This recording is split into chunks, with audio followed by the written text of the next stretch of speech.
ආචාර්ය ස්වර්ණා චන්ද්‍රසේකර ඉදිරිපත් කරයි විශ්වකාන්තා සාහිත්‍ය.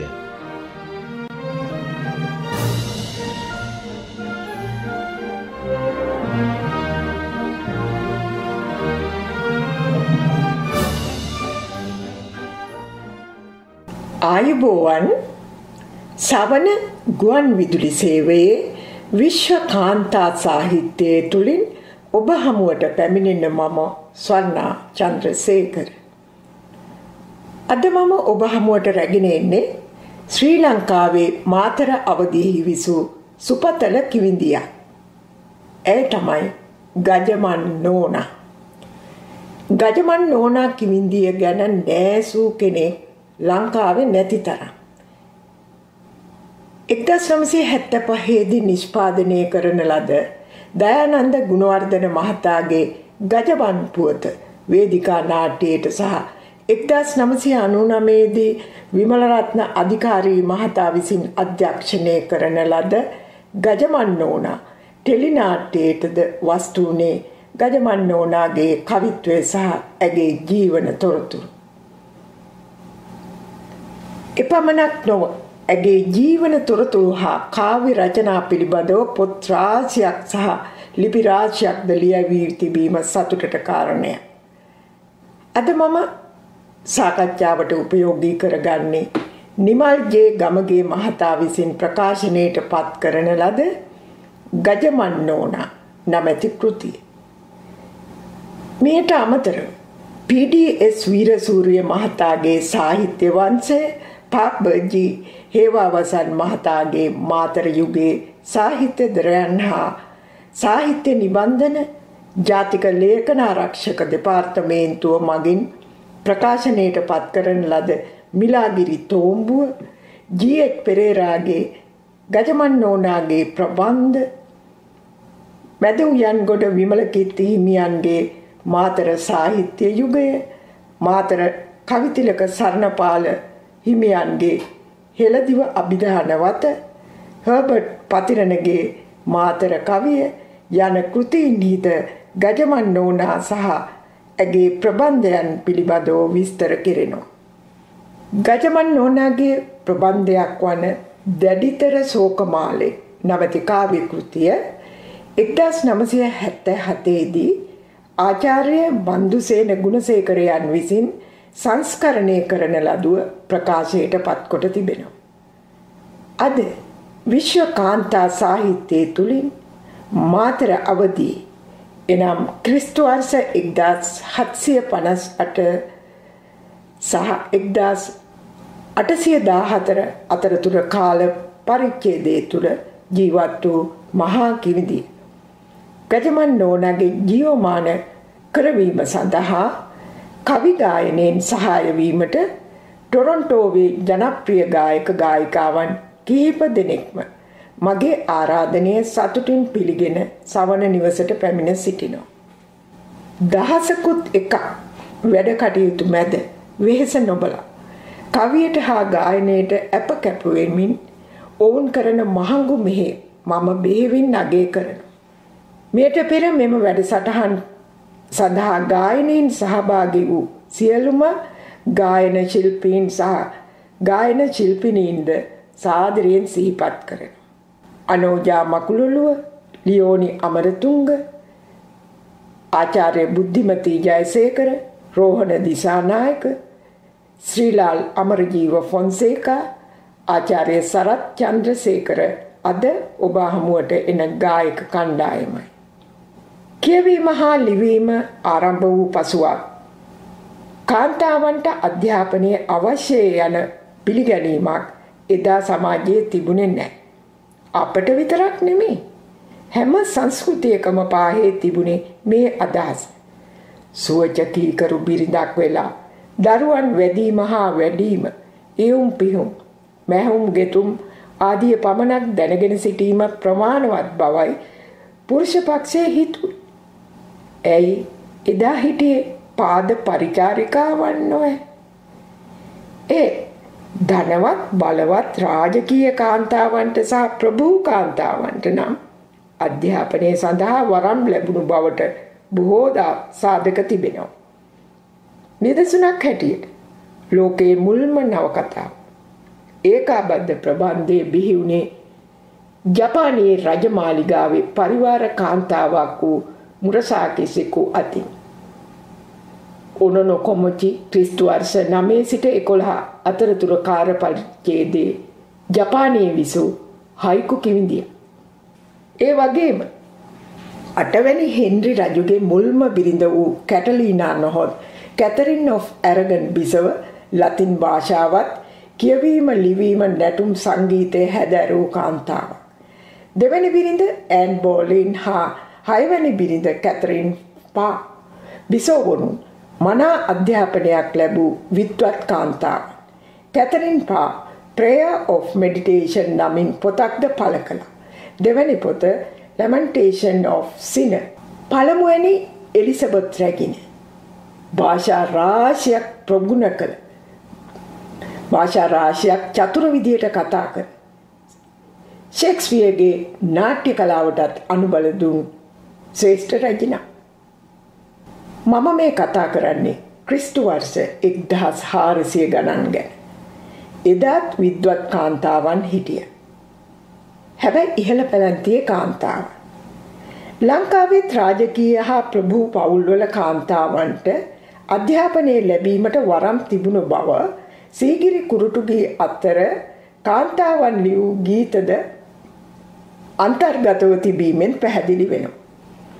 පුලියන්කුලමේ ශිලා ලේඛනයකින් තහවුරු වන පරිදි ලීලාවතී රැජින විද්වත් කාන්තාව.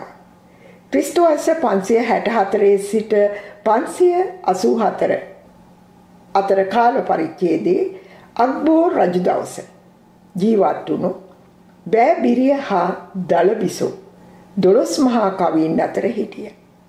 මුල්ම යසෝදරාවත පුස්කොළපත ලිව්වේ 14 වෙනි සියවසේදී ප්‍රාදේශීය රජකුගේ දියණිය.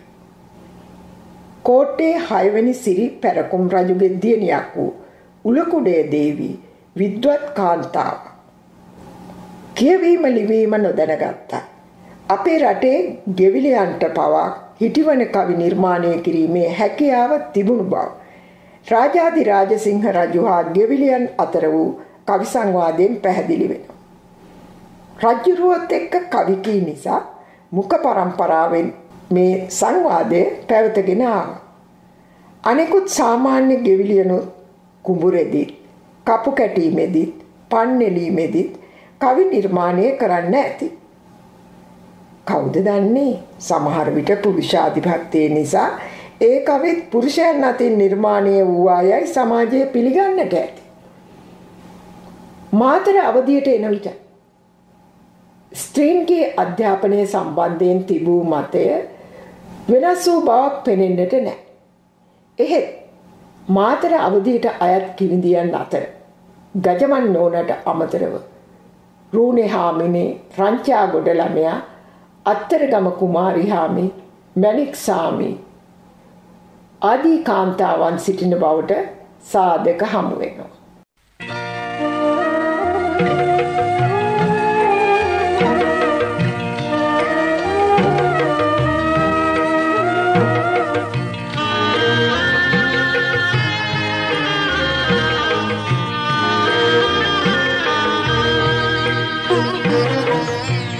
කළ ලෙවන් ගුණ නැනරුයිනි නෙකලේද ඉට කළ අරුත් පුවතර මානෝන සඳ රට තුල සිරින් අවුරුදු මඟුල් විය සොඳ මට තුල සතොස් නැත නුඹලා වොතින් අද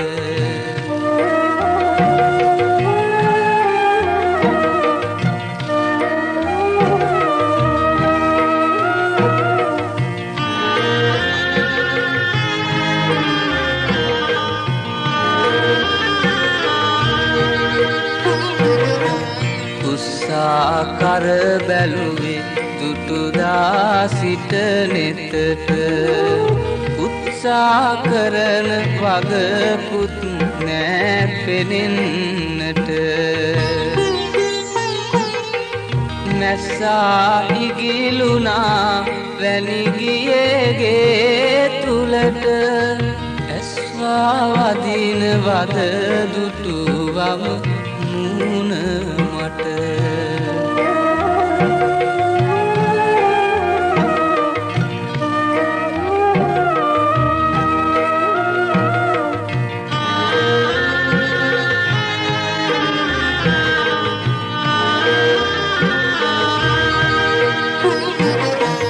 වතාවත් සඳෙව් නෙත් දෙක නිලු පුල්ලා ඇතායුර ගමන යයි වටපිට බලලා ඉතාරතුලියක් කහවත් තෙදී දැකලා කතා නොකර ආවෙමි සරණය පතලා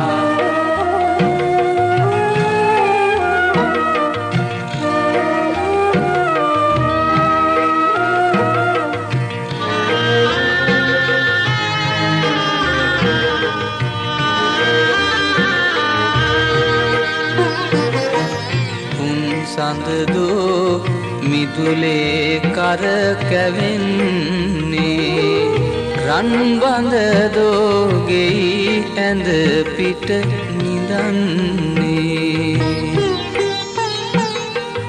රන් කොළදෝ ඔය ළමයා ගොතන්නේ පින්මදිදෝ මාලංකර නොගන්නේ පින්මදිදෝ මාලංකර නොගන්නේ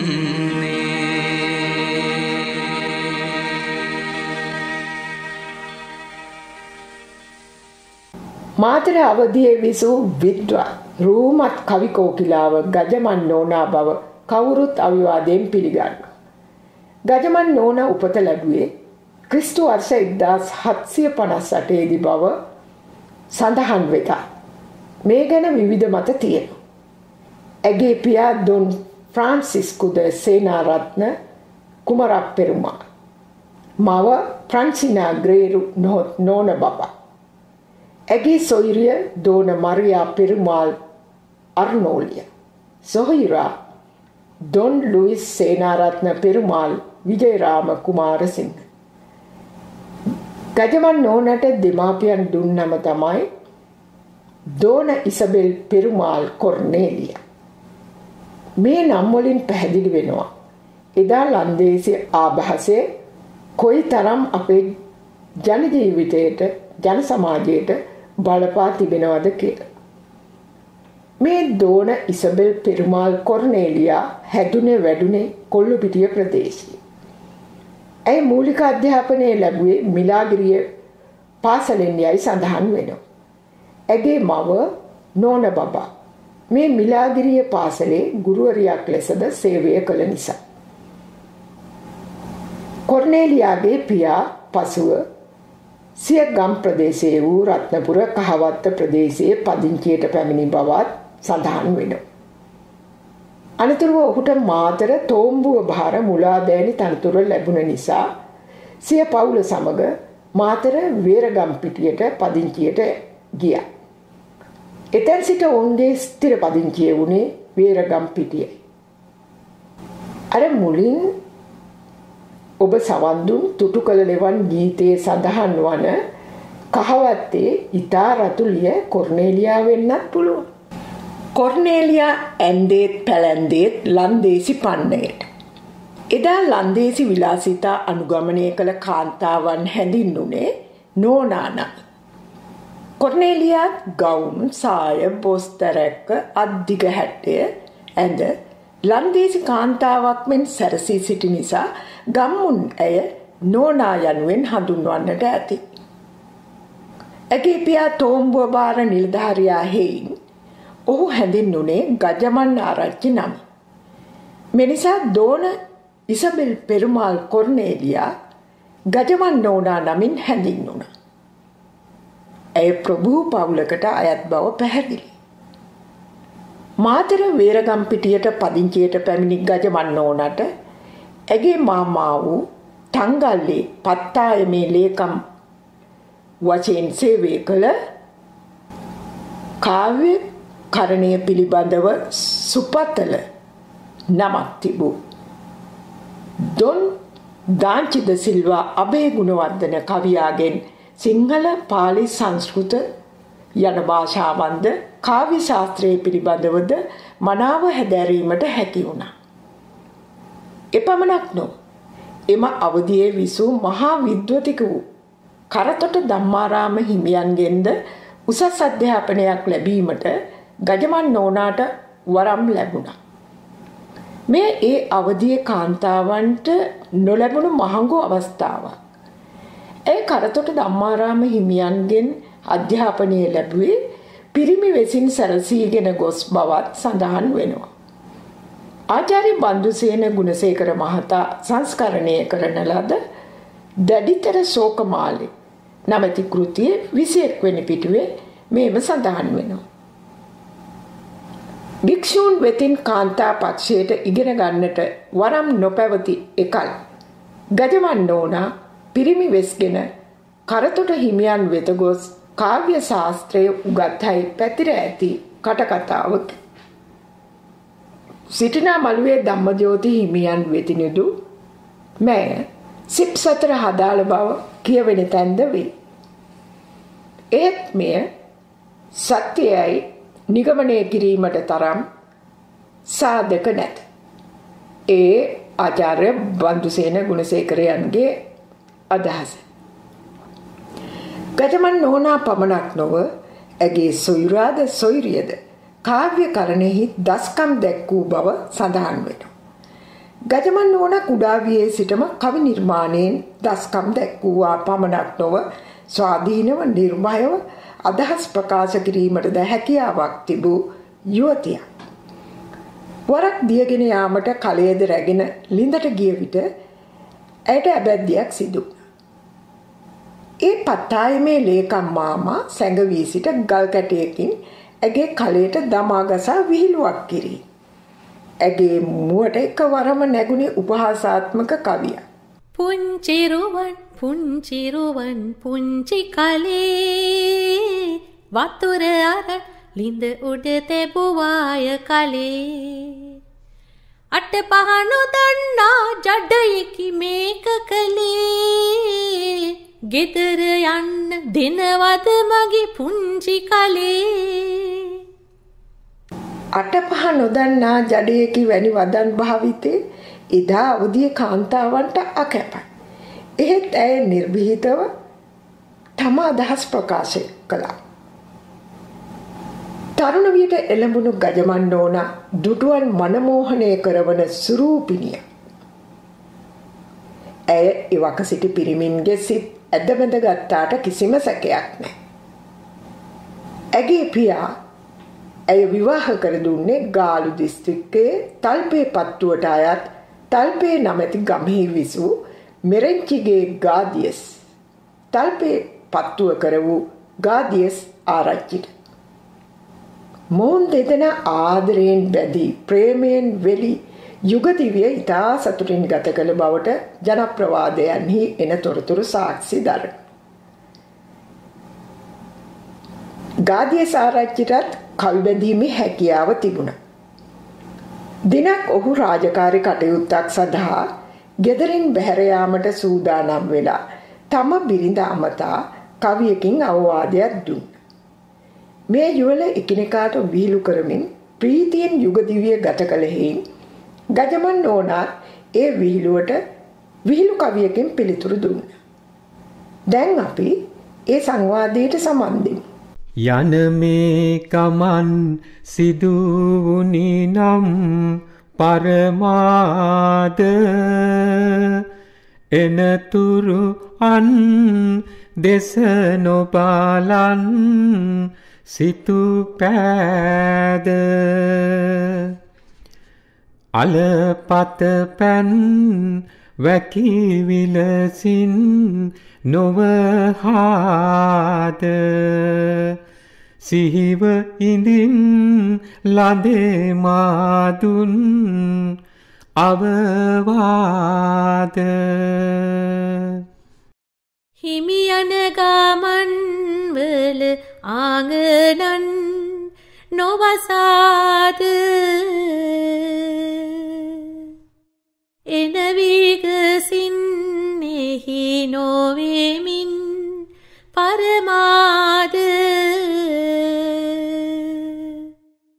හිමියනිදෙන් ඔබ මට දුන් අවවාද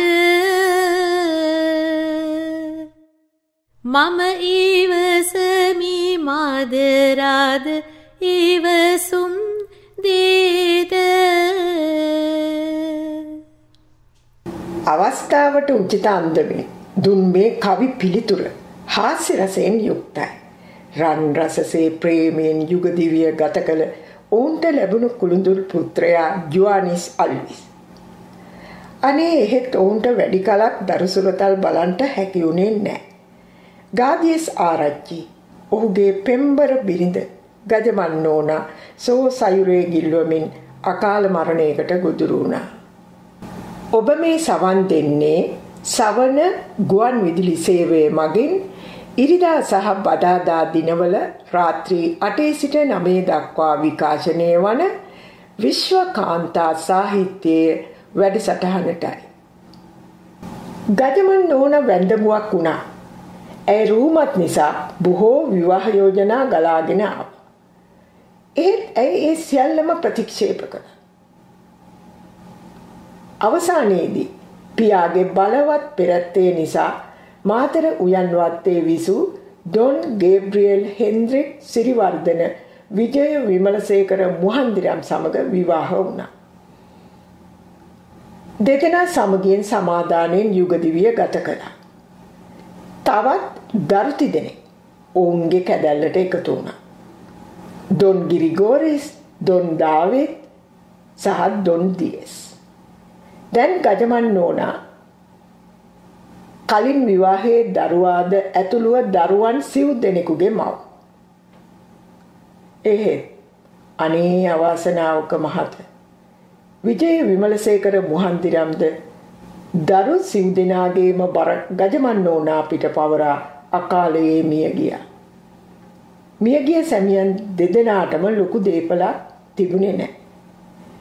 ඒ නිසා ගජමන් නෝනාට දරු දෙදෙනෙකු සමග ජීවිතේ ගෙන යාම අමාරු කාර්යයක් වුණා. ආදායම් මාර්ගයක් තිබුණේ නැති නිසා.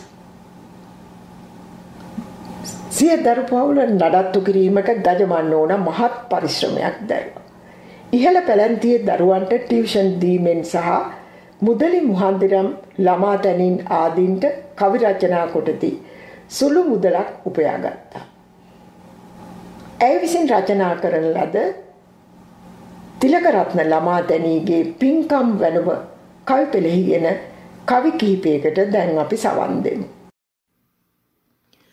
පියපින් කිරියවත් නිති සිව් පසයෙන්ද දසපින් කිරියවත් අට මහා පින්කම්ද බරපින් කිරියවත් සත්වත් පදයෙන්ද කලපින් පිරියසින් වී නැත බැතියෙන්ද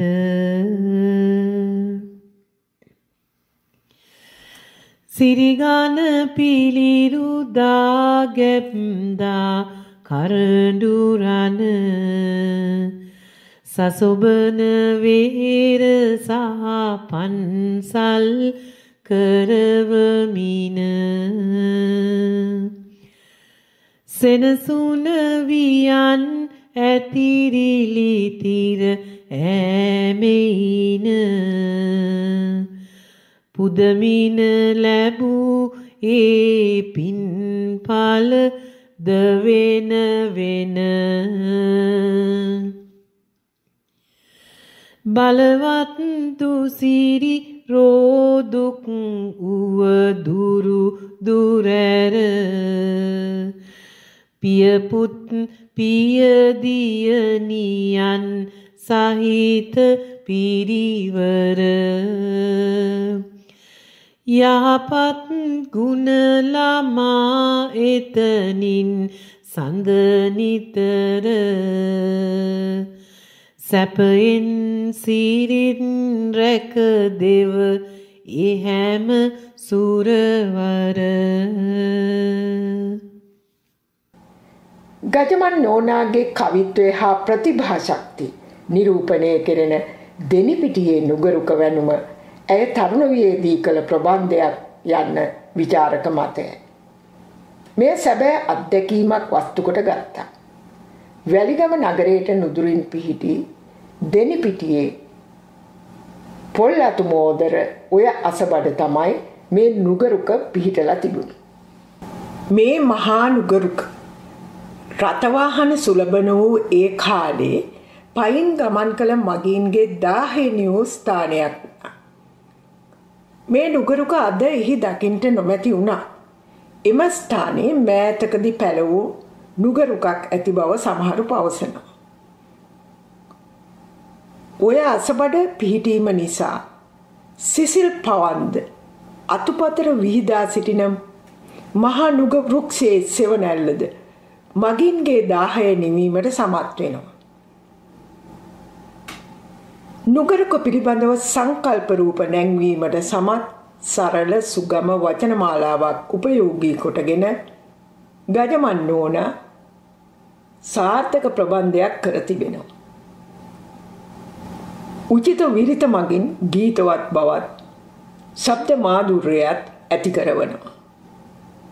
දැන් අපි දෙනිපිටියේ නුගරුක නරඹමු.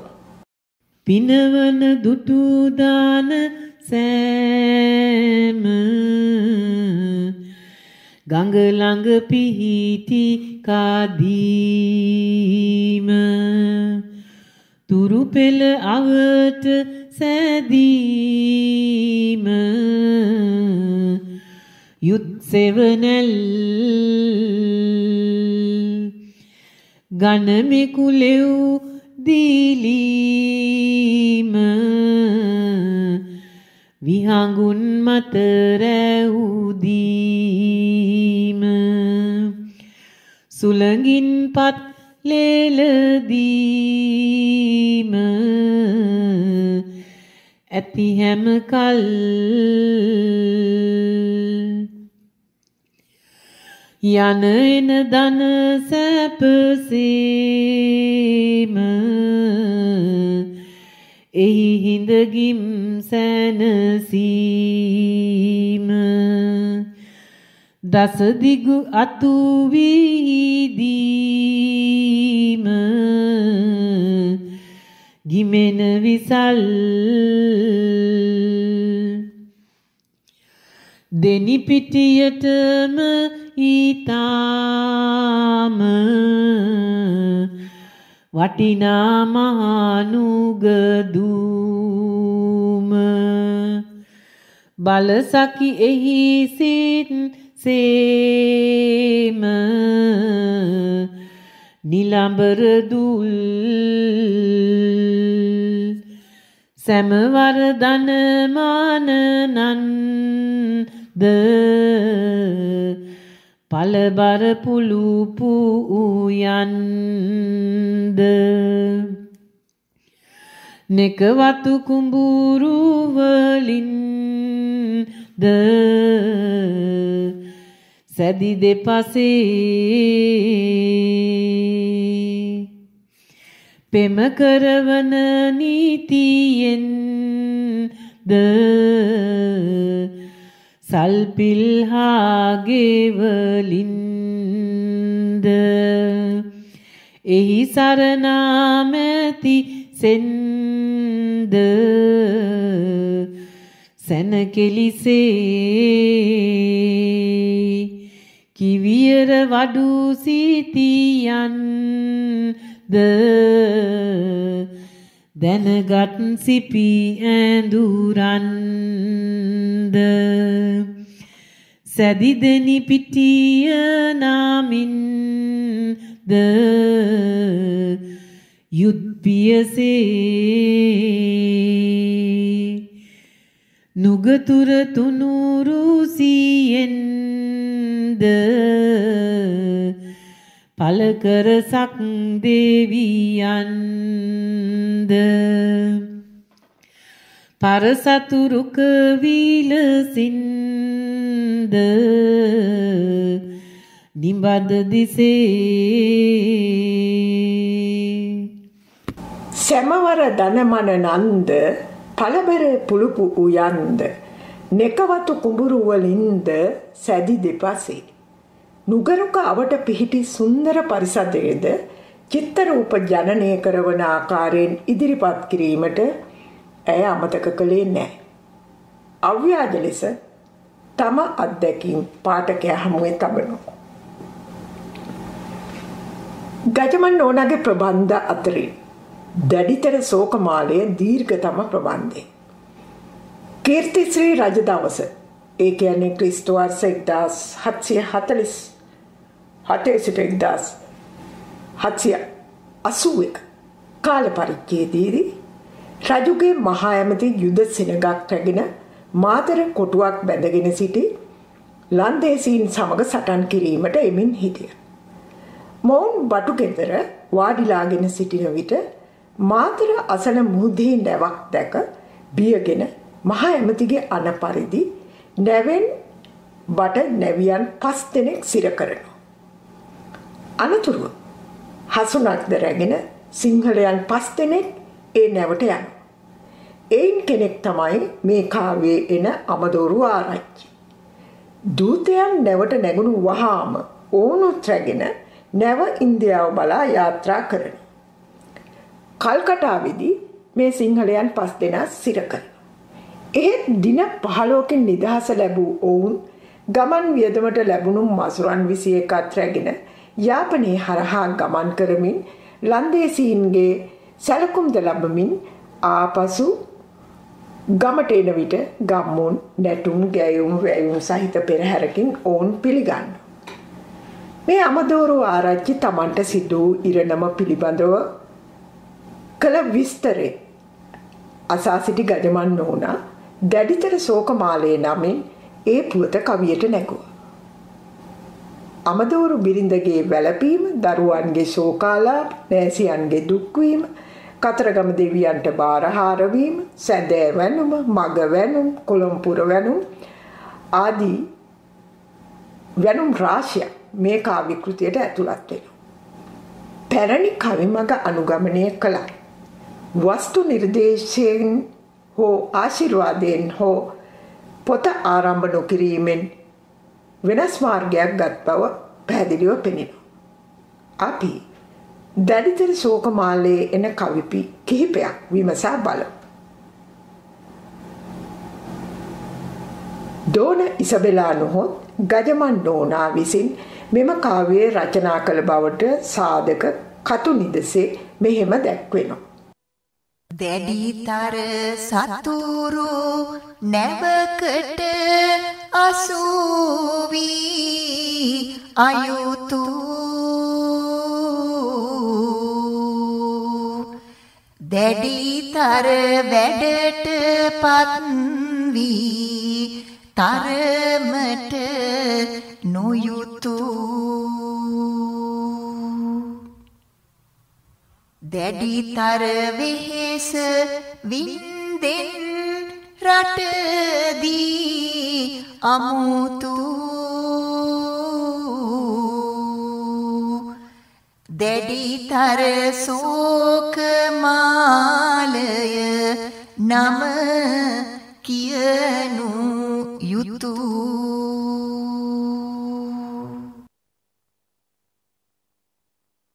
නානාතෙ දැති නිරිඳුන් කුළුණු සිදු පැන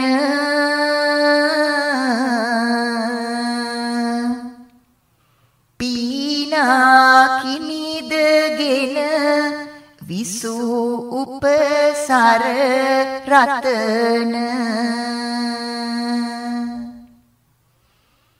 සේනාරත්න මෙතිඳුගේ පියදියනි වන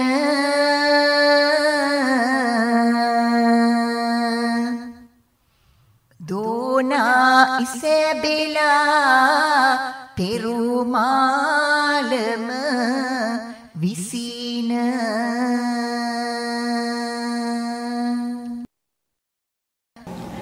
අමදෝරු ආරච්චිගේ බිරිඳගේ වැළපීම සාර්ථක ලෙස රචනා කරන්න ගජමන් නෝනා සමත් වෙලා තියෙනවා. අපි එයින් එක කවියකට සවන් දෙමු. රන් රස ලෙස වින්නුව වැස ඉදී දුන් පිය බස දෙසවන කර සොඳේ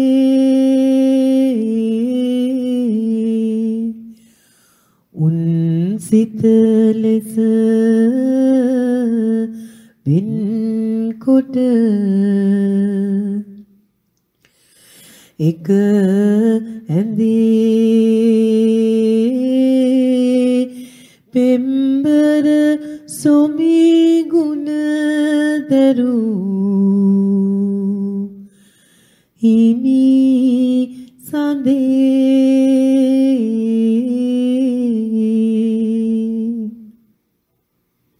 යාපනයේ සිට අමදෝරුව ආරච්චි ඇතුළු පිරිස ආපසු පැමිණෙන්නේ ගම්දනව් වනදුර්ග පසු කරමි. මේ දැඩිතර ශෝකමාලයේ එන වන වෙනුවෙන් කවි දෙකක්. එවන ලිය ලිය ලිය වැළඳ තුරු හිමි නිසලිය එවන ලිය ලිය ලිය වැළඳ තුරු හිමි නිසලිය පවන වැද සසලිය එවන ගැබ රඟ මඬුළු සිරිලිය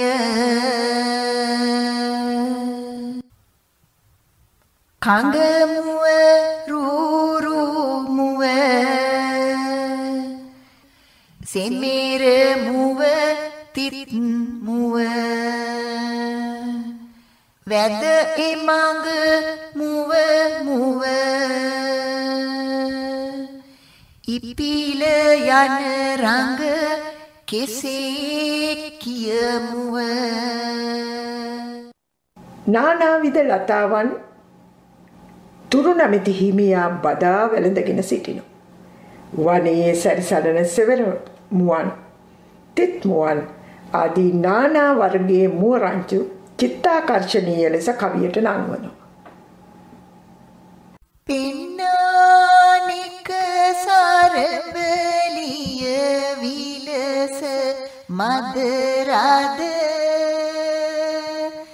ගන්නා මනනුවන් තම වෙතට ඇද ඇද නන්නා කියා රඟ දෙන දෙමළ ලඳ ලඳ මන්නාරමට සපෙමින වෙමින හද නද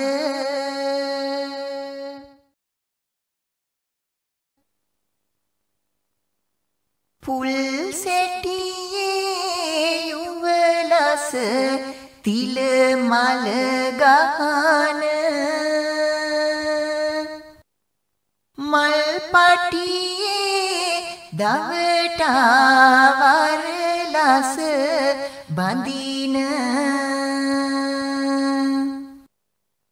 දුල් සිටියේ තනරන හස කොමලඟන කල්පිටියේදී දැක දෙන සතුටු කර මන මන්නාරමේ දෙමළ ලඳුන් සහ කල්පිටියේ රූබර ලඳුන් පිළිබඳව කෙරෙන වර්ණනයක් තමයි මේ. ගජමන් නෝනා පැරණි කවිමග අනුගමනය කර ඇති ආකාරය මේ කවිවලින් පැහැදිලිව පෙනෙනවා. ඇය පැරණි සාහිත්‍යයේ මනාව හදාරා ඇති බව තමයි එයින් පැහැදිලි වන්නේ. ගජමන් නෝනට තම ජීවිතයේ තවත් දුක්ඛිත අවස්ථාවකට මුහුණ දීමට සිදු වෙනවා. ඒ තමයි පියාගේ මිය යාම. ගජමන් ආරච්චිට අලියෙක් ගහලා මරණයට පත් වුණා. පියා අහිමි වීම තවත් අසරණ අඩියකට පත්වීම. පියාගේ වියෝව ඇගේ බලවත් ශෝකයට හේතු වුණා. පියා ගැන ශෝකාලාපයක් කවියට නැගුවා. වස්තු විශේෂයට සුදුසු විරිතක් සොයා ගැනීමෙන් කාව්‍යකරණයට ඇය තුළ වූ දක්ෂතාව මනාව පිළිබිඹු වෙනවා. සැබෑ අත්දැකීමක් ඉදිරිපත් කිරීම නිසා අදහස අව්‍යාජයි. ඇයට පියාගේ ගුණ සිහි කිරීමේදී තමුන්ගේ කුඩා කාලයේ සිහියට නැගිනවා. සියපිය නගමිනේ යනෙනා තුරු යෙහෙන සියපිය නගමිනේ සිය උකුලට රැගෙන. ඇයට පියනගා ඇවිදීමට හැකියාව ලැබෙන තුරු උකුලටගෙන පියා තමා ප්‍රේමෙන් ඇතිදැඩි කළ බව පවසන්නේ මහත් ශෝකයෙන්. මාපිය පියා නිදි නොව දල සෝදුකින මාපිය පියා සිහිකර හඬමි හැමදින. ප්‍රබන්ධය ආරම්භයේදීම පියා පරලෝකීය වර්ෂයේ මාසයේ වේලාව හෝරාව ලග්නේ හා නැකත සඳහන් කර තිබීමෙන් ඇයට ජ්‍යොතිෂය ගැනද මනා දැනීමක් තිබූ බව විද්‍යමාන වෙන. ගජමන් නෝනා කාව්‍ය ශාස්ත්‍රයේ ඡන්දස් අලංකාර ආදී සංස්කෘත කාව්‍ය රීති මනාව ප්‍රගුණ කළ කාන්තාව. ඇය තිලකරත්න දිසානායක මුදලිගෙන් ආධාර ඉල්ලා යවූ සංදේශයේහි කාව්‍යයේ අවසන් කිරීමට යොදාගත් දුෂ්කර ප්‍රබන්ධය තමාගේ උගත්කම මුදලිවරයාට ප්‍රදර්ශනය කළා. ඒ දුෂ්කර ප්‍රබන්ධයක් කියන්නේ වමේ සිට දකුණට ඉහළ සිට පහළට කියවිය හැකිසේ රචිත කවි දෙකකින් යුතු චක්‍රබන්ධනය.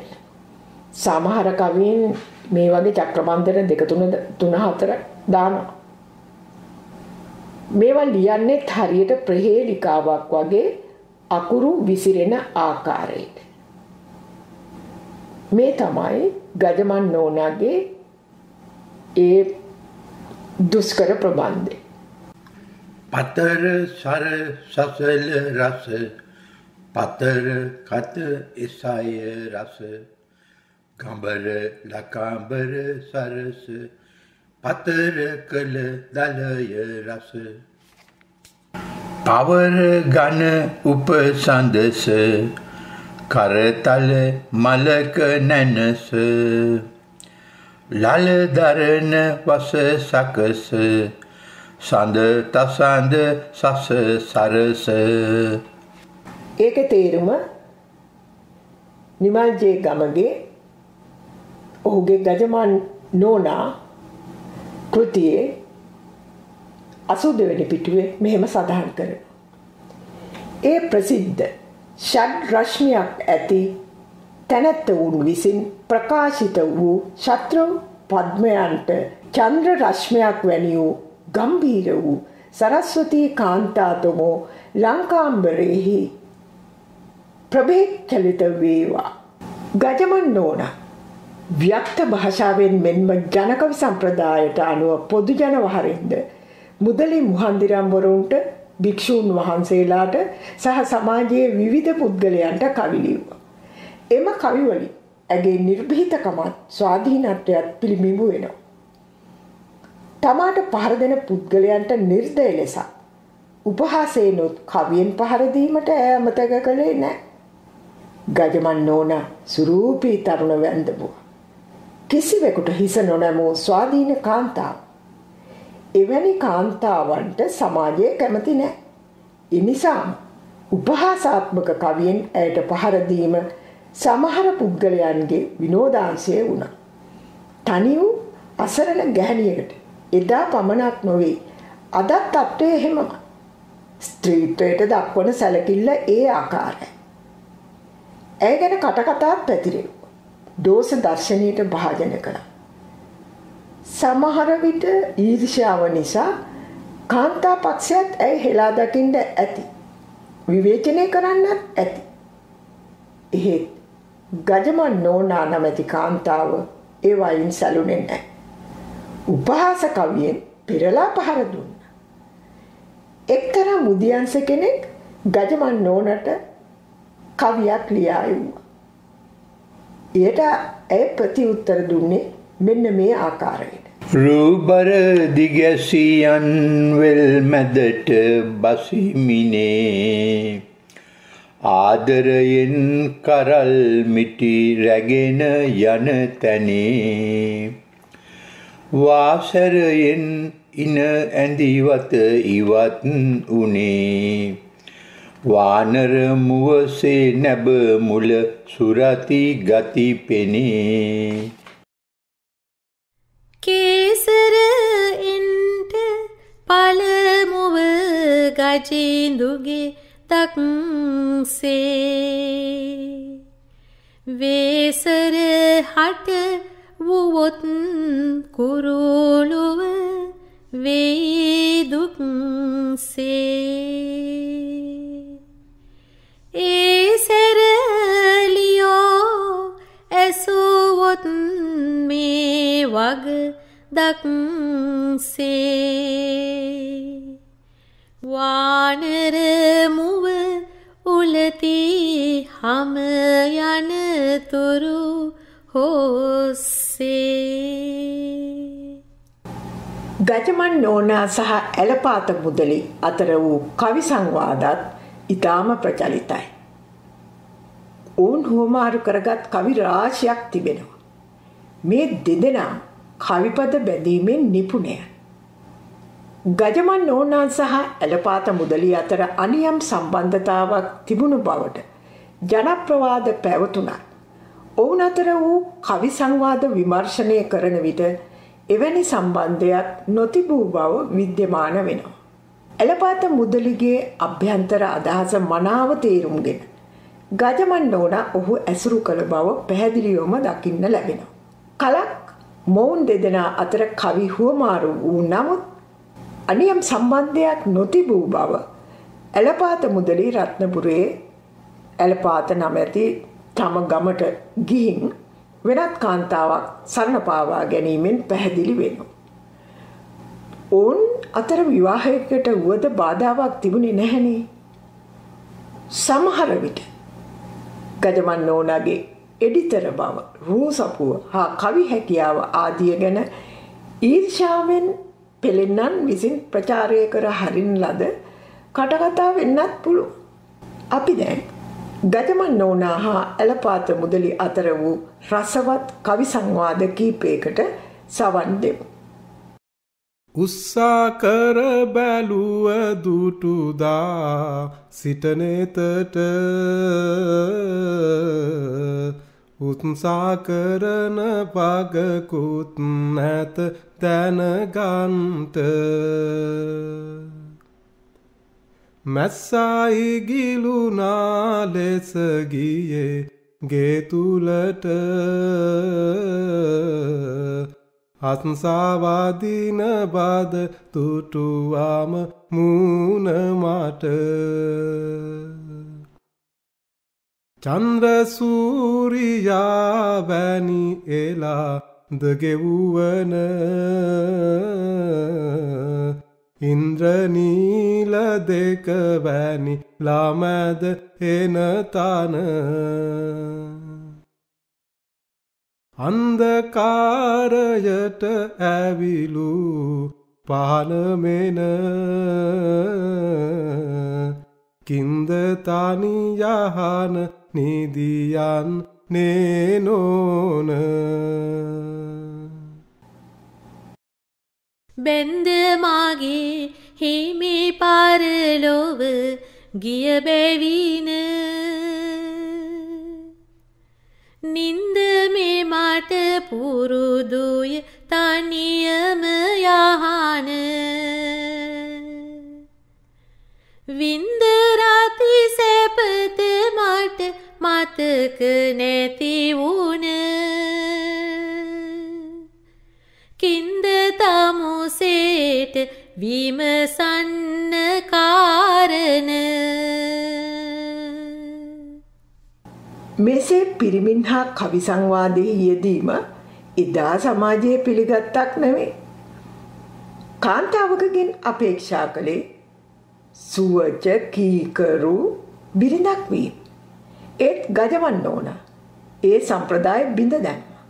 නෙතට දුකයි නුඹේ උවනත නොදැකීම කනට දුකයි නුඹේ ආමබස් නොඇසීම කයට දුකයි නුඹේ සුපහාස නොලැබීම හිතට දුකයි මෙලෙසින් නීති පසුවීම ආදරී බෙරිය ඉවසාගෙන ඉන්ට සාගරී බෙරිය පීනා ගොඩවෙන්ට මේ සැරීදී පොදුක ඇත දැනගන්ට ආදරේ මොකද ඔය හැටි ගේනුන්ට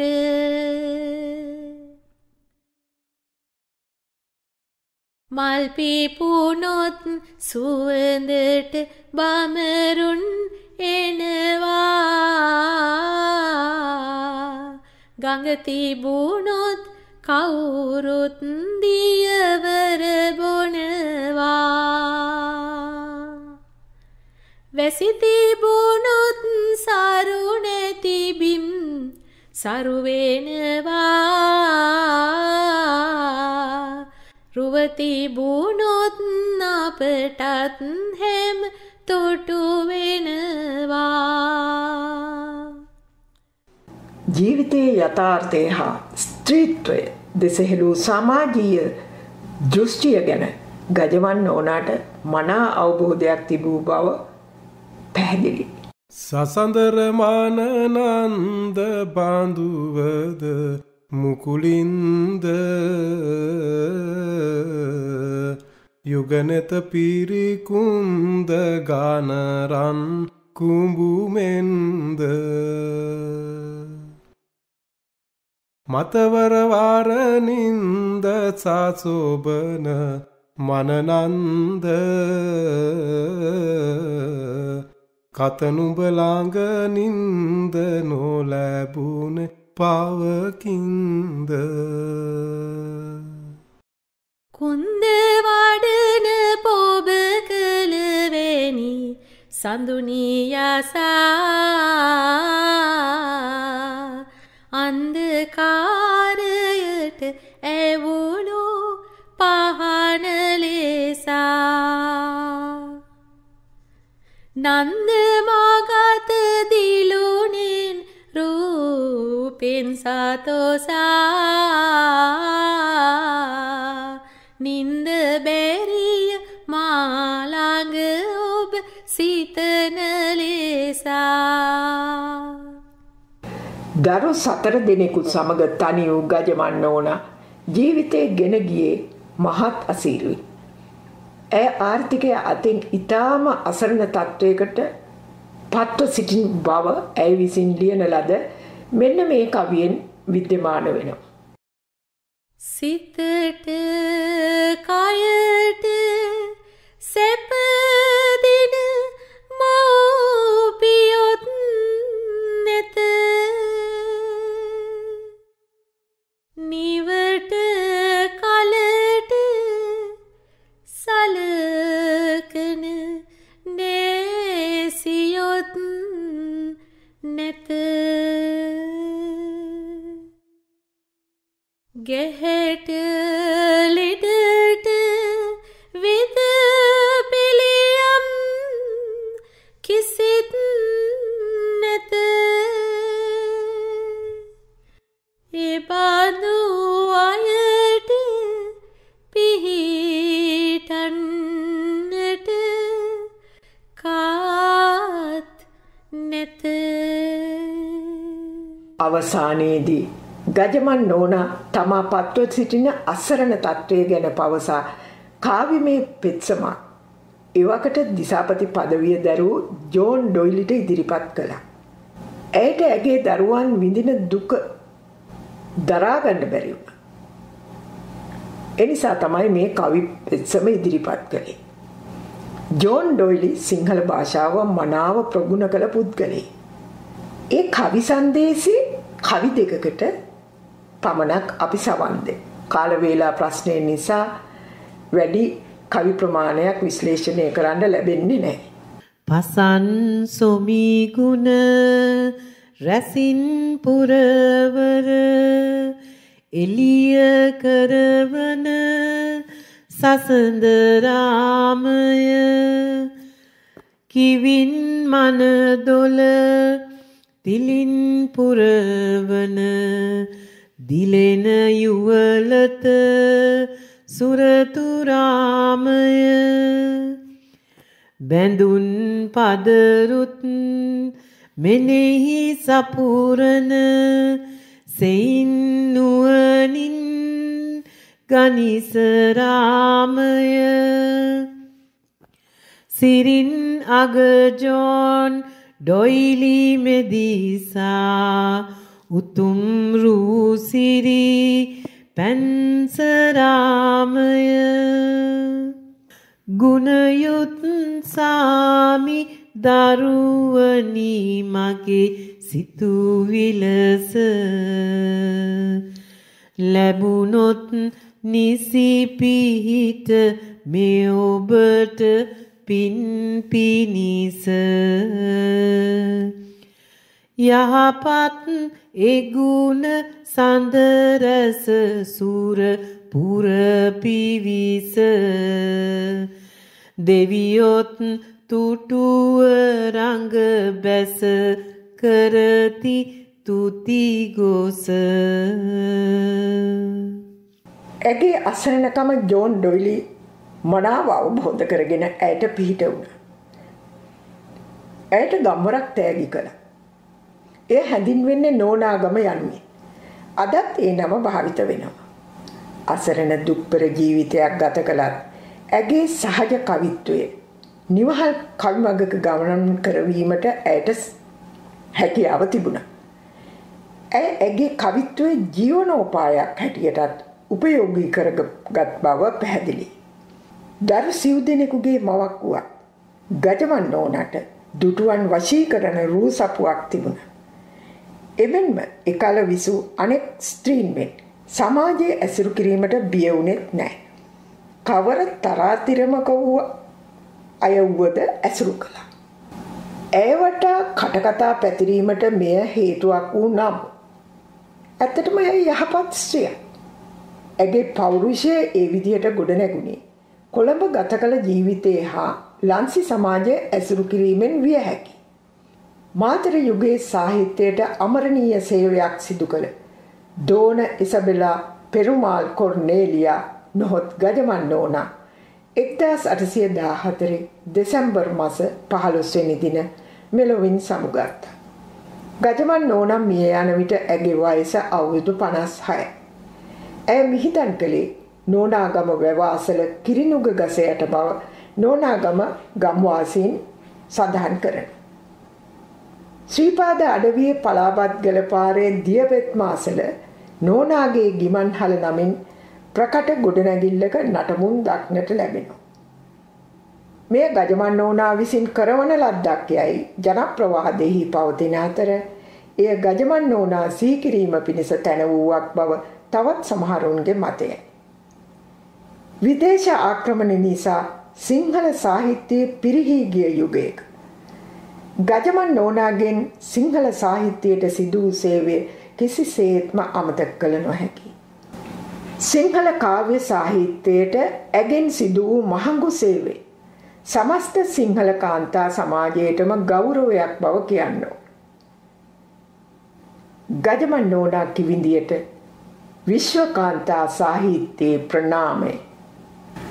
සක වසිනෙක් දහස් සත්සිය සතිසන් වස වකලද තෙලෙස් උඳුවප් අවගුරු දවස නෙක ගුණ දෝන ඉසබෙල් පෙරුමල් දිගැස සගපුර පැමිණි දිවසිරි සැප විඳින ලෙස. මෙම වැඩසටහන සඳහා යොදාගත් ප්‍රවීණ ගායන ශිල්පී එඩ්වඩ් ජයකොඩි මහතාගේ තුටු කළ ලෙවන් ගීතය උපුටා ගත්තේ YouTube නාලිකාවෙන් බව ස්තුතිපූර්වකව සඳහන් කරනවා.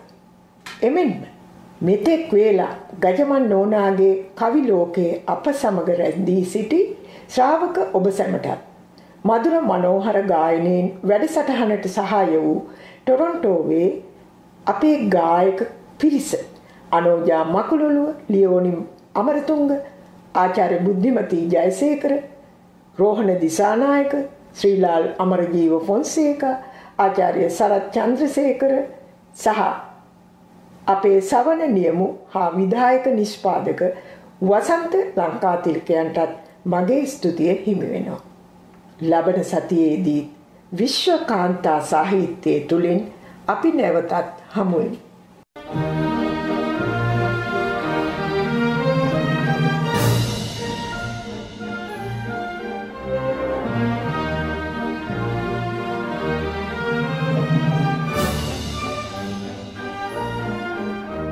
විශ්වකාන්තා සාහිත්‍ය ආචාර්ය ස්වර්ණා චන්ද්‍රසේකරගේ නිෂ්පාදනයක්.